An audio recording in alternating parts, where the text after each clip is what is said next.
Welcome to Authentic with Brazil 201. I'm your host, Brazil 201. And on today's podcast, we're going to talk about what is going to be the good MCU movie of the year and all things related to the MCU, the future. It's going to be some interesting spoilers. Yes, as the title says, I do think this was the best live action Spider Man movie we have had.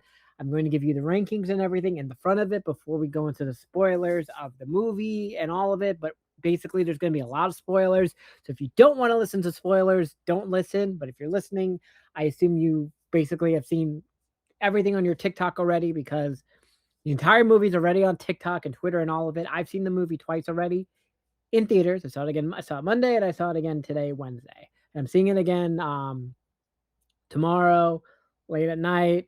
Similar to the Odyssey, this movie is sold out basically till September. And I do think this movie will make more than Avengers Doomsday. And honestly, this is going to be a good comp because similar to where the Odyssey and Spider-Man are basically sold out for a month, as we see in December with Dune and Avengers coming out the same day. Dune, the IMAX screens are sold out till February. Avengers, the Dolby, and the bullshit Infinity Vision nonsense is also sold out till February, as both movies are owning the screens for 7 weeks. So it is going to be a fair comp. The difference is, I think, straight up Spider Man is probably going to be the better movie than Avengers from top to bottom because seeing Spider Man, which we have to first thank Tom Holland for doing a Christopher Nolan movie because I think that experience, as Thomas said a lot on the press tour, both the Odyssey and Spider Man, is that seeing how Nolan did everything practically and his experience with, the he said himself the No Way Home experience wasn't fun because it was a COVID movie and the movie was basically 7 set pieces and 0 on location situations, right? If you rewatch, like outside of the 3 Spider-Man situation, if you rethink about No Way Home, right? What are the set pieces where most of this movie takes place? Doctor Strange's basement, the Statue of Liberty, Midtown Science, that fucking condo, and the donut shop situation, and then there's the fight on the fucking what is it? The the Long Island Expressway, right? That is the fucking what's it called? The set pieces for that movie, right? And then the forest fight with fucking Electro. That is it. It's a very small movie, especially when you compare it to the first 2 Tom Holland movies where they're traveling across Europe. They are on location. Those are not set pieces, right? The first one, the DC thing, I find it was shot in Georgia, but that was shot like going through the entire town and everything about it. And I gotta say, straight up, because of how this worked, right? Um, I feel mad that Destin was robbed from because Destin was supposed to do the original way this worked, right? Before the fucking strikes and COVID and everything. Destin was supposed to do Shang-Chi 2, and then the 2 Avengers movies. No, he was supposed to just do Kang, the Avengers Kang movie, and someone else was supposed to do Secret Wars, right? The Kang situation was a disaster. Jonathan Majors was fired, etc. about it. So they gave him Wonder Man, and everyone thought Wonder Man was going to be bad, but Wonder Man was actually surprisingly good. And then they gave him Spider Man because the John Wan situation wasn't actually that good. And the movies, in retrospect, they're not that good if you look at my rankings about it. And between Tom Holland doing the Odyssey and wanting everything to do practical, and we saw when they began production on this Spider-Man movie, was they spent 3 weeks doing what is the opening 5 minutes of this movie. That entire tank sequence, it shows. Okay, this movie shows it's alive, it's real, and it was just something the other 3 Tom Holland movies didn't feel like. Especially since the second movie, Spider-Man's not even in New York, right? Which really, in retrospect, is annoying. He's all over Europe. And also the other elements of that, like the other 2 Spider-Man movies are thrown in right after an Avengers movie, right? Like No Way Home takes place 8 months after the second movie, and the second movie takes place after Tom Holland died for 5 years, right? In all of these situations, that went with it. So we never really got what like Spider-Man's established life is as a hero, right? Which is why the first one kind of is better than the second one. But everyone's mad because he's just Iron Man Jr. But now we've had the wish, not the wish. I keep thinking it's a wish. And I kind of want to go into this that Brand New Day has a lot of elements of the Vampire Diaries in this. I wonder if Dustin really liked the Vampire Diaries because the memory situation. I don't know if you saw season 6 of Vampire Diaries, but when Damon quote unquote dies, Elena makes Laura compel her to forget all about her memories about Damon, which rewires her memories completely of how certain events happen. And the interesting aspect of it is how are the memories rewired for all the Avengers, right? And we kind of are getting this situation, especially for MJ and Ned, because MJ and Ned interacted with Spider-Man a lot. Remember, they were on like the Statue of Liberty when the memory wipe happened, right? And remember, Spider-Man saves them in DC. Spider-Man saves them in London, right? Now, quote unquote, it's Spider Monkey while they're in whatever that first country, Prague or wherever they are, right? You're forgetting it because remember they don't remember anything about Peter, but movie does this very well with how maybe certain things are muscle memory and all of it. But before we get into that, is the other elements of the wider MCU is this, right? We're gonna go into spoilers with this. Obviously, we all know when Sadie Sink was cast, she's obviously fucking Jean Grey. She's probably the most gorgeous redhead under 30, right? And it's clear she is Jean Grey, right? We saw it. But beyond that is you've seen most of the X-Men leaks, right? That they're gonna announce what is the X-Men cast at D23. If I were to guess, because the only 3 we know confirmed besides Sadie Sink now, obviously, is the 2 people from Beef.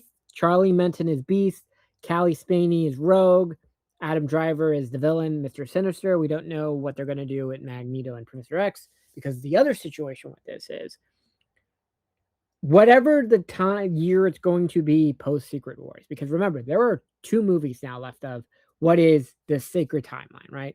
We did Spider-Man, we have Avengers Doomsday, and then we have Avengers Secret Wars, and it's established there's going to be some kind of quasi reset because we're getting the aged up version of T'Challa's son and all of it. But if I were to guess, in the X-Men movie we are to get, we're going to keep Hugh Jackman as Wolverine. We're going to keep Ryan Reynolds as Deadpool. That's very obvious. We're most likely X-23, the daughter, is probably going to be a part of this ensemble of the young X-Men, right? And there's your Wolverine, right? She is Wolverine. She's Lady Wolverine or whatever they're gonna call it, right? So you have your Lady Wolverine, you have your Jean Grey. We know who Rogue is. We know who Beast is. We do not know who Xavier is. We do not know who Magneto is, and we are so far removed from World War II, right? Which is like a hero. I don't know how they're going to do Magneto and Xavier.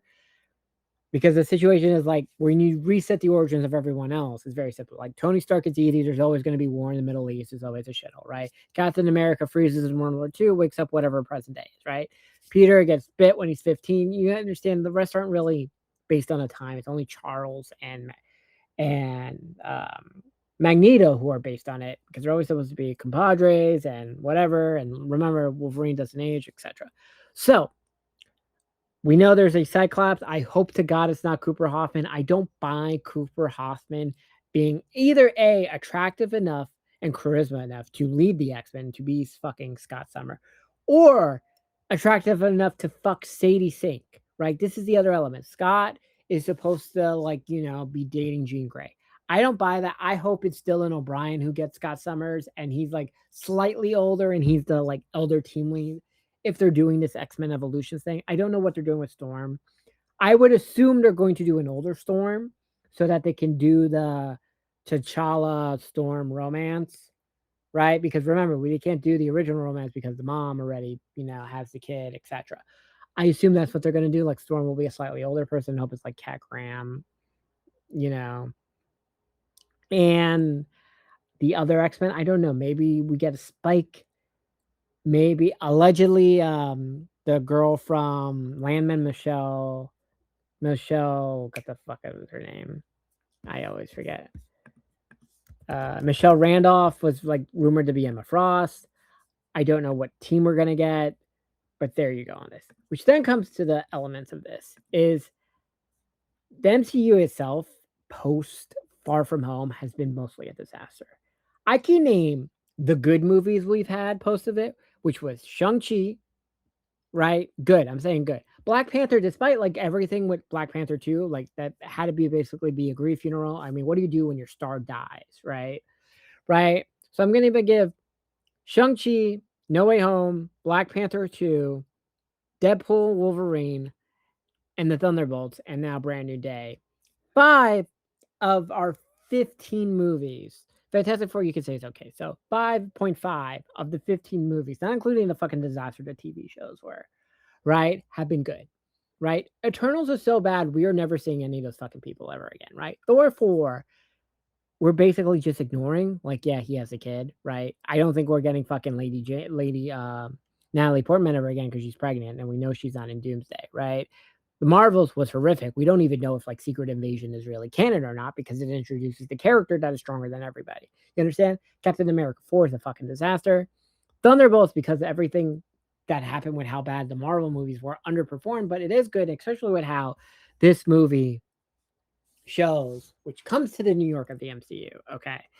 It seems we kind of got some timeline placement. Daredevil season 1, 2, and the Punisher special take place before the events of Thunderbolts, right? Before, right?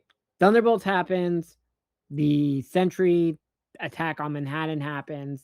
There you go. Peter, as we seem to be, which seems to be heavily implied, is that Peter and the Punisher are on Staten Island during the events of Thunderbolts, which is, I guess, where they meet, which is, I guess, why they're not there. Whatever, fine. I'll accept that tolerance, right? We also see the situation of this new parameter is that Peter's kind of like a liaison between, like, the Thunderbolts are the established, I mean, the new Avengers are the established government agency Avengers team, right? Not Sam Wilson's team. And Peter has like some type of relationship with Yelena. Now, remember, nobody knows Spider-Man is Peter Parker, which is interesting because I'm pretty sure that with the technology of the event, especially the scene, they could have easily found out that Spider-Man is Peter Parker. And I understand all information about Peter Parker is wiped from the before the mind wipe situation, which comes to the elements of I'm very confused at how Peter has Peter's apartment, which I think is in Queens or it's in Brooklyn. It's not in Manhattan. It's massive. And we know Peter gets his GED because the memory wipe or whatever. I think he goes to Empire State University. I assume because Peter's smart, he finishes fairly quickly. I don't know how he has an ID and Social Security and all of this, which comes to this element to get a lot of it done. But he is able to somehow, because it's not like the technology is not there. He's able to re-get Karen, the AI from the first Spider-Man movie. And that's his like partner throughout all of this. And we get this whole montage of everything Peter's done in the 4 years since No Way Home. And how he's an established hero and damage control kind of works with him, etc. Oh, by the way, we're going straight into the movie now on this. And it's great. And the movie starts off with this tank sequence and the Punisher and all of it, and we kind of see how Peter and Spider-Man's relationship is. They fight, the tank sequence happens, and we see the jump of an old lady in the tank jumping to a damage control agent and another damage control person, that until it jumps into the Scorpion who's being transported. He teleports away. He's really confused at what's happening. He talks to the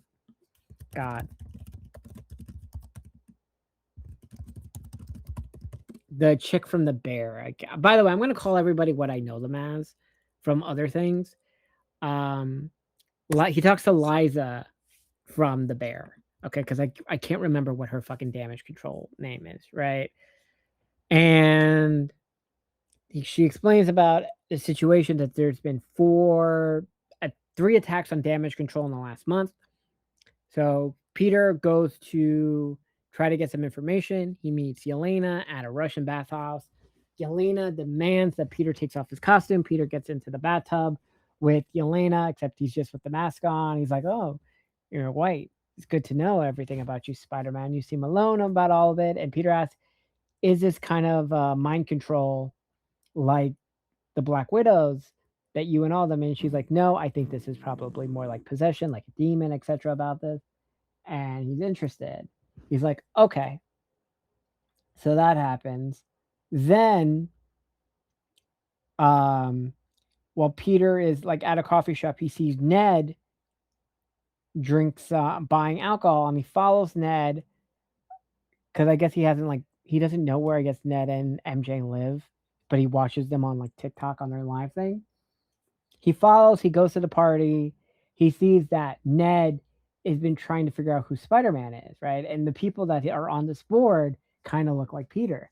And he's like, yo, I can figure out he's from Queens. Obviously, we all knew this, etc. He's probably 5'7.5", and all these situations. And it seems because of the spell, anyone who had interactions with both Peter and Spider-Man have, similar to Elena did in the Vampire Diaries, is this like part of them is missing and they know it, but they just can't tap into it. Peter then sees MJ with her new boyfriend and he gets upset. Then he wakes up in the web cocoon, which is interesting.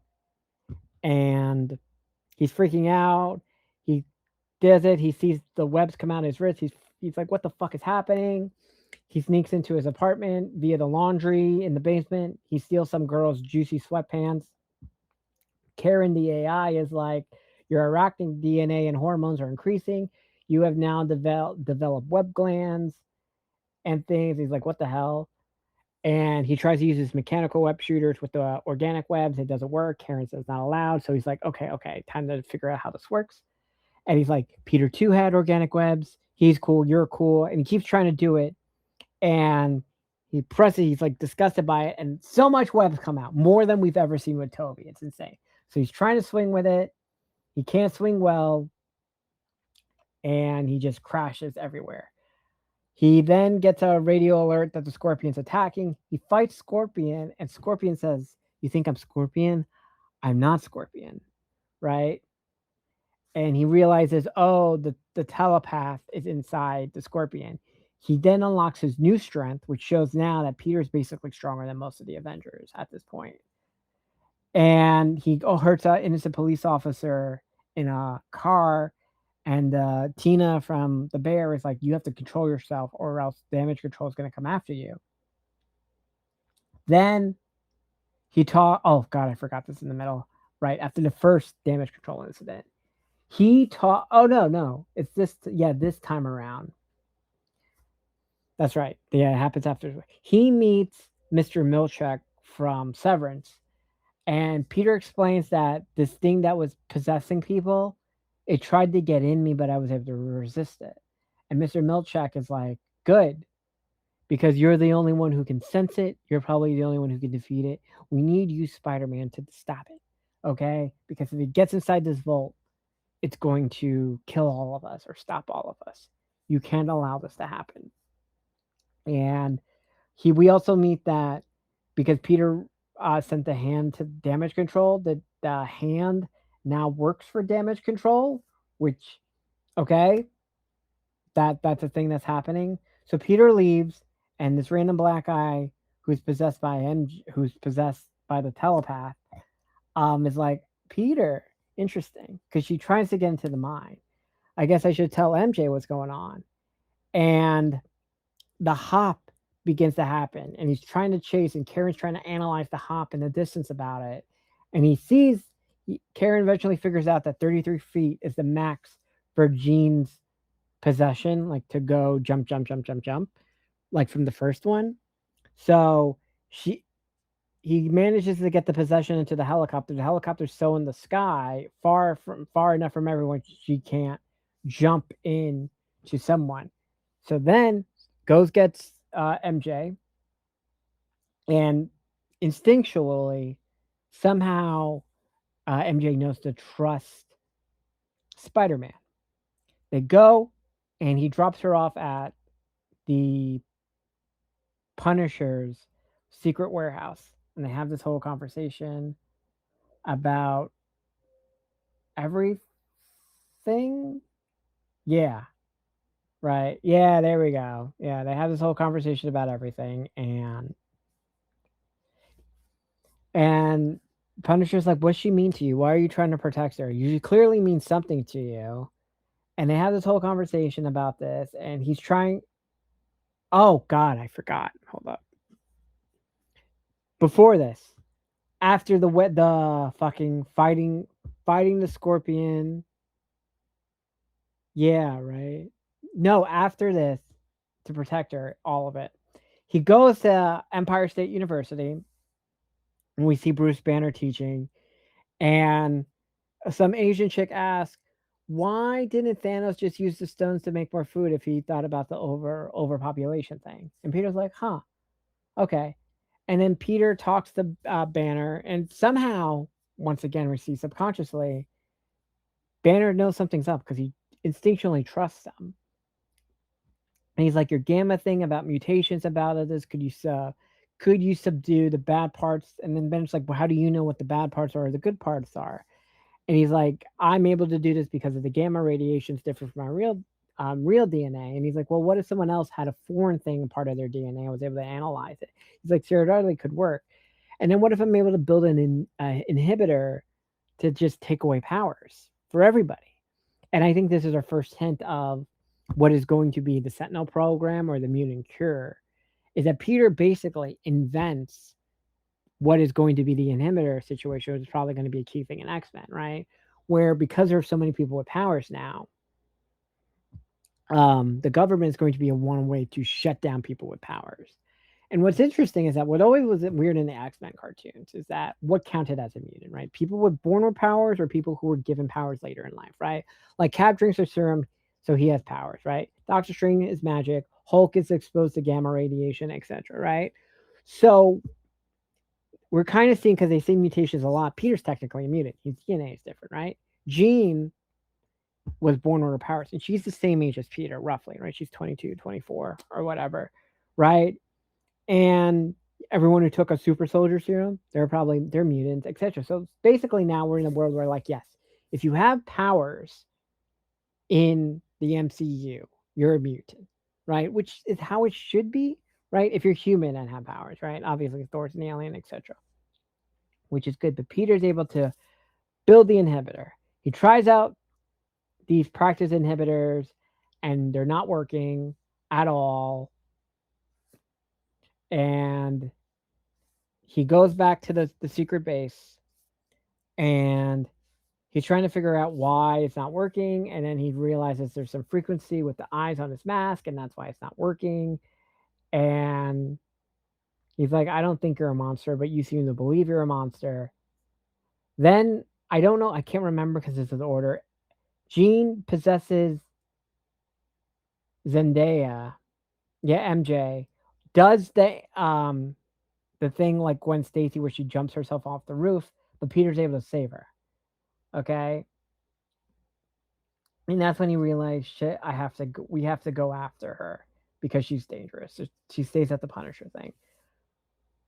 He goes to damage control, and Jean is now in the Hulk, but he turns into Professor Hulk, but kind of controlled by Jean. They're fighting, and he's like, "Jean, you have to stop this." Yeah, right. You have to stop this. It's out of control. You're crazy. You don't want to be in front of the Hulk. And we see that the thing is struggling.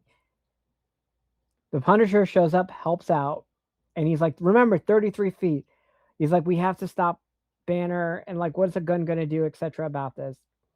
They fight, and what happens is, while he's going to look for Jean jumps into the Punisher, and he's like, "Wow, there's some fucked up shit in here."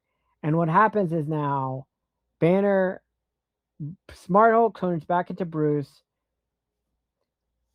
He wants to put the inhibitor on Bruce. The Hulk comes out and says no, and we get the crazy version of the Hulk again, and they fight.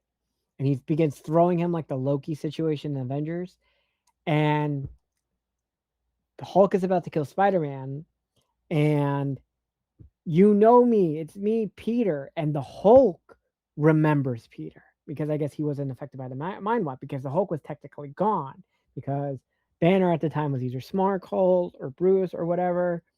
So the Hulk remembers Peter, which I think Bruce now remembers Peter. He turns back and he falls.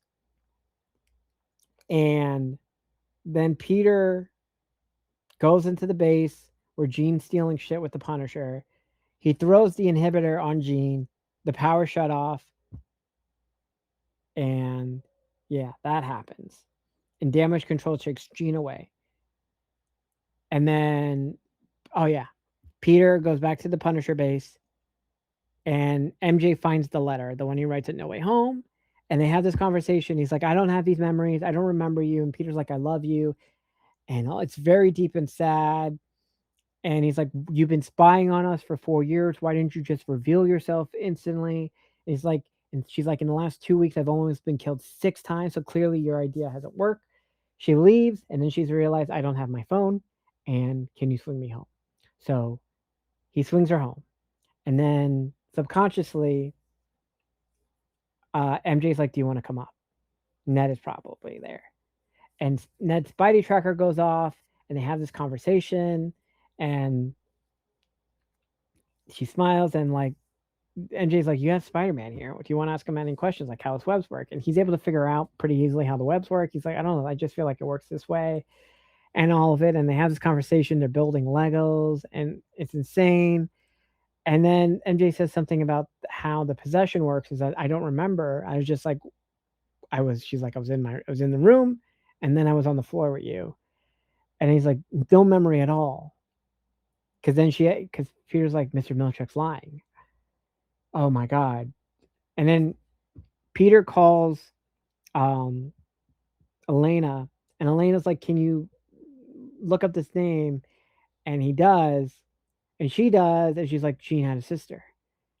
And then it's like the death that she's like, oh, she got arrested by damage control. She was been missing ever since. And he's like, oh my God, they're going to kill Jean. And I gave it to her. And instinctually, MJ, when he's about to leave, Zendaya says, Peter. And it's just like muscle memory, be safe. And he goes off to damage control. And Ned goes, wait, Spider-Man's name is Peter? So that happens. MJ's being tortured by Mr. Milchick. MJ unlocks new powers, and we see the scene where he possesses most of the island of Manhattan, except to the barrier where Frank was. And everyone's frozen about this. Pete goes to damage control. He fights the people, and then he's fighting all the ninjas from the hand, all of it. And MJ sharing the memories with Peter, and we get this conversation with Aunt May about the day she found out Peter was Spider-Man, and she's like, "You're a monster just like me." Okay, and Aunt May's like, "No, you're not," and he takes off his inhibitor. And he finally learns to control his new powers, right? And how strong he is. He's able to stop it, and he seems like he's going to kill him. He saves the hand people from dying. This sequence is so cool, by the way. You can tell this was all practical with the lines and everything. He stops the hand, and all of this is happening. And he kicks the door down. And he's telling Jean, you don't have to do this. And then Jean is talking to Aunt May, and they have the powers, great responsibility speech or whatever. And he has the new super spider sense. Frank is trying to kill Jean, sends a sniper shot. Peter is able to sense it. He takes a sniper shot for Jean, and he's in critical condition. And he's like, no. Jean's like, no, Peter, you can't die. You can't die. You can't die. And Frank sees this. He's freaking the fuck out. He rushes to get Peter. Jean is doing some psychic magic, basically, to keep the blood from pouring out of Peter. Frank gets Peter to the hospital. This is where the Claire scene is supposed to happen with Rosario Dawson, but got cut for whatever reason.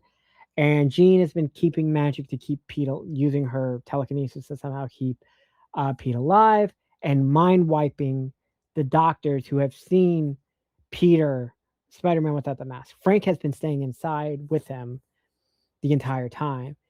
He wakes up. Jean senses that Peter's alive and okay, stops this. And Frank is like, she's okay. She got away. She's been keeping you alive. And Frank says, look, they had to destroy your suit to cut off to get the bullet out and all of it. And he's like, I'm sorry, I almost killed you. And while I can't believe you're just a kid who's out here saving the life. It's such a beautiful sequence about it.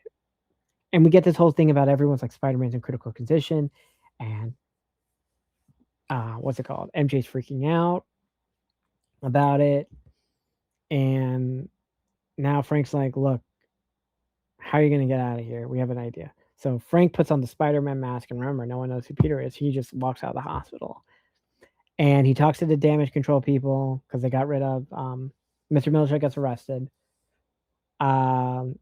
And then he talks to Yelena, which is interesting because now we kind of know whatever situation that's happening. Then the movie ends. Peter does not have a suit anymore, right? He sees Ned at this coffee shop, and muscle memory kicks in. They know the handshake, and he's like, Peter? And I think Ned's memories are restored. Then the post-credits scene is the spider tracker thing with unknown, and Peter somehow now Spider-Man now on another planet. I don't know how the app would work that way, but whatever. Movie was fantastic, and I kind of want to do my rankings. By the way, fuck yeah, here are my Spider-Man movie rankings. Okay, for how I want to rank these. I think Brand New Day is the best live action one, right? So 1 is Brand New Day, 2 is Spider-Man 2, 3 is Spider-Noir, 4 is Spider-Man No Way Home, 5 is The Amazing Spider-Man, 6 is Spider-Man Far From Home, 7 is Spider-Man Homecoming, 8 is Spider-Man, Tobey, 9 is Spider-Man 3, and 10 is The Amazing Spider-Man 2. Not including his Avenger appearances, and we already know that Spider-Man is in Doomsday. It says Spider-Man will return. Actually, it doesn't say what movie he will return, which is interesting. I don't know why. We know a Spider-Man is in Avengers Doomsday, and we know Jean is in Secret Wars. Whatever. Fantastic movie. Beautiful. I hope Denston does another one because this was great.